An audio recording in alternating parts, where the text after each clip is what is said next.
और इस वक्त की सबसे बड़ी खबर सीधे पश्चिम बंगाल से। क्या भवानीपुर के संग्राम में ममता बनर्जी अपना साख बचा पाएंगी? ये सबसे बड़ा सवाल इस वक्त बना हुआ है और इसी सवाल का जवाब दोपहर तक निकल जाना है, क्योंकि वोटों की गिनती भवानीपुर को लेकर शुरू हो चुकी है। इस वक्त की सबसे बड़ी खबर हम आपको बता रहे हैं कि भवानीपुर में क्या स्थिति बनी हुई है, आंकड़े कैसे आगे बढ़ रहे हैं, या रुझान अभी तक क्या है। रुझान में कहा जा रहा है कि ममता बनर्जी लीड ले रही है, लेकिन क्या यही सच्चाई है या यही आंकड़ा मेंटेन रहेगा? क्योंकि नंदीग्राम का जो एग्जाम्पल है वो हम सबके सामने है कि नंदीग्राम में स्थिति कुछ और रही थी।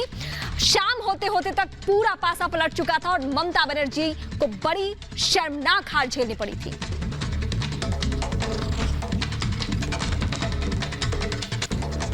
तो इस वक्त की सबसे बड़ी खबर हम आपको बता रहे हैं भवानीपुर से उपचुनाव को लेकर क्या अब स्थिति है, आंकड़े क्या कह रहे हैं, रुझान किस तरीके से है, ये हम आपको बड़ी खबर इस वक्त बता रहे हैं।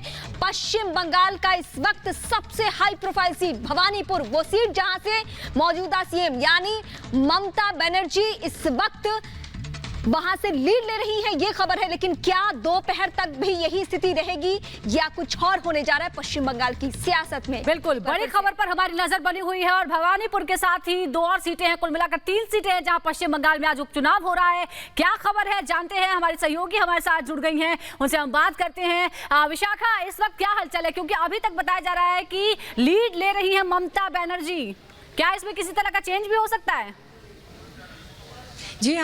जी हाँ, जो हमें खबर मिल रही है कि पहली दफ़ा जो काउंटिंग शुरू हुई थी, पोस्टल बैलेट की काउंटिंग थी, उस दफ़ा ही 263 वोटों से आगे थी ममता बनर्जी। उसके बाद जो first round of EVM counting शुरू हुआ था उसके दौरान 2800 वोट से आगे थी ममता बनर्जी। और अभी चल रही है जो second round of EVM counting, उसमें वो 2500 वोट से आगे है, वो लीड ले रही है प्रियंका टिब्रेवाल से, और सीजी विश्वास जो है CPIM कैंडिडेट, उन दोनों से ही आगे है वो। और ये जो अभी जो फिरहाद हकीम जो अंदर है, पोलिंग स्टेशन के अंदर है, मतलब पोलिंग काउंटिंग स्टेशन के अंदर है, उसने ऐसे ही रिएक्शन दे दिया। अभी तक में ही जो लीड मिली है ममता बनर्जी को, अभी तक में ही उसको रिएक्शन मिली है, उनकी रिएक्शन मिली है हमें। और उन्होंने कहा कि आज जो ग्रीन गुलाल से सभी मतलब सेलिब्रेट करेंगे, उसको तो ममता बनर्जी खुद भी नहीं रोक पाएंगी।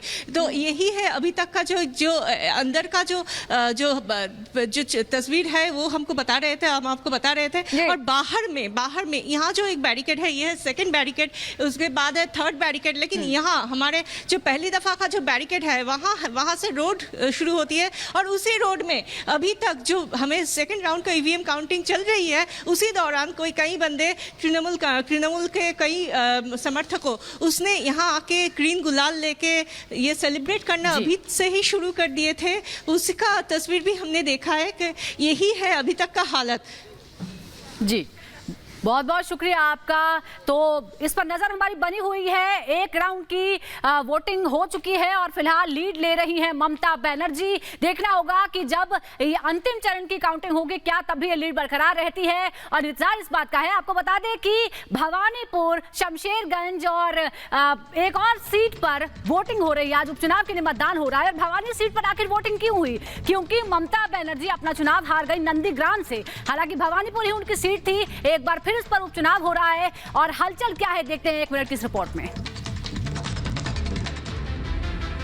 हाई प्रोफाइल भवानीपुर विधानसभा सीट पर हुए उपचुनाव के बाद आज वोटों की गिनती जारी है। मतगणना की शुरुआत पोस्टल बैलेट से हुई है। इस सीट पर टीएमसी की ममता बनर्जी और बीजेपी की ओर से प्रियंका टिब्रेवाल के बीच बड़ा मुकाबला दिख रहा है।